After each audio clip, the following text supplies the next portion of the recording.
খেয়েছেন সকাল থেকে? না না, খাওয়া দাওয়ার কোথায় টাকা দেখুন।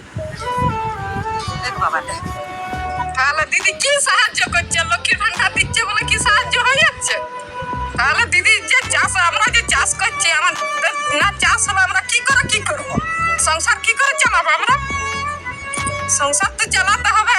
গরিব মানুষ আমরা এইসব চাষবাসে টুকটাক জমি, বেশি যে জমি তাও লয়, টুকটাক জমিনে আমরা চাষবাস করেই খাই। কত চাষ করেছেন? হ্যাঁ করেছি, বিঘা কানেক। মাঠে পড়ে আছে আমার কেউ কোথাও নেই। আমার একটা ছেলে ছিল, সে মারা গেছে। 3 বছর 4 বছরের বাচ্চা আছে। বাচ্চা ছেলে ছেলে দিয়ে মাঠে কাজ করতে এসছি, জানি আলুয়ে পয়সা পাবো। লাগিয়েছি তো আশা। ছেলে কিভাবে মারা গেল? ওই অসুখ হয়েছিল, ছোট ছোট লাতিরে। এই একটু চাষ করেছি, তার তো দাম নাই, এটা মাঠেই পড়ে আছে। আমার কেউ কোথাও নাই বাবু। আমার বাচ্চা আছে এত বড়, 4 বছরের বাচ্চা, একটা 7 বছরের, একটা 4 বছরের, দুটো বাচ্চা আছে ছোট ছোট। তাদেরকে ছেড়ে দিয়ে করেছি, মাঠে ফেলে রাখবো বলো? ওগুলিকে নিয়ে সকাল থেকে মাঠে আছেন? হ্যাঁ, সকাল থেকে। কৃষি দপ্তর থেকে বা সরকারের কোনো প্রতিনিধি আপনাদের সঙ্গে কোনোভাবে যোগাযোগ করেনি? না, মানে এমনি গাড়ি অ্যাড দিয়ে যায়, বলে যায়। এরপর থেকে সরকারের কোনো প্রতিনিধি আপনাদের সঙ্গে সাক্ষাৎ করতে আসেনি কোনো? কেউ আসেনি, কোনো যোগাযোগই নেই। কি বলবেন সরকারকে? সরকারকে কি বলবো? আমাকে বাঁচাক এবারে সরকার, আমরা না হলে তো মরে যাবো। এই যে এত থাপড়া করে কি করে বাঁচবো, করে শোধ করবো আবার? সরকারকে বলি যেমন আমাদেরকে একটু ঘুরে দেখে, আমরা তো যা হওয়ার তো হয়েই গেছি, কিন্তু যেমন এবারে ঘুরে একটু দেখে।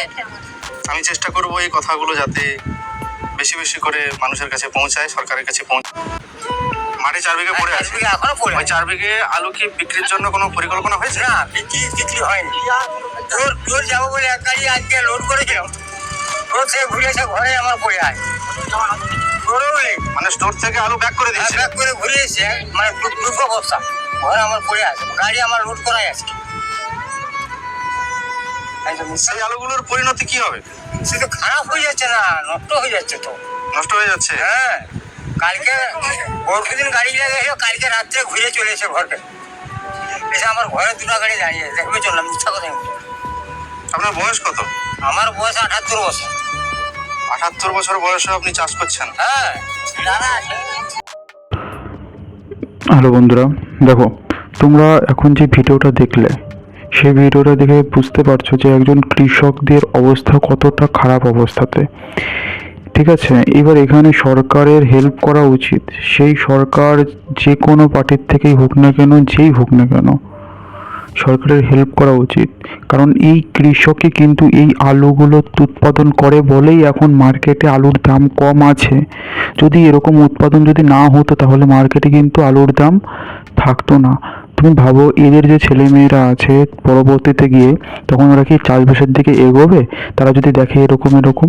সেই জন্য আমার মতে সরকারের করণীয় এটা যে প্রত্যেকটা কৃষককে যারা এরকম উৎপাদন করে তাদের একটা নির্দিষ্ট ফিক্সড দামে যদি তারা বিক্রি করতে না পারে, যে হ্যাঁ ধরো এরকম একটা রেট সরকার বেঁধে দিল, যে সরকার বলল যে আমরা 60 টাকা কিলো ধরে এখন নেব।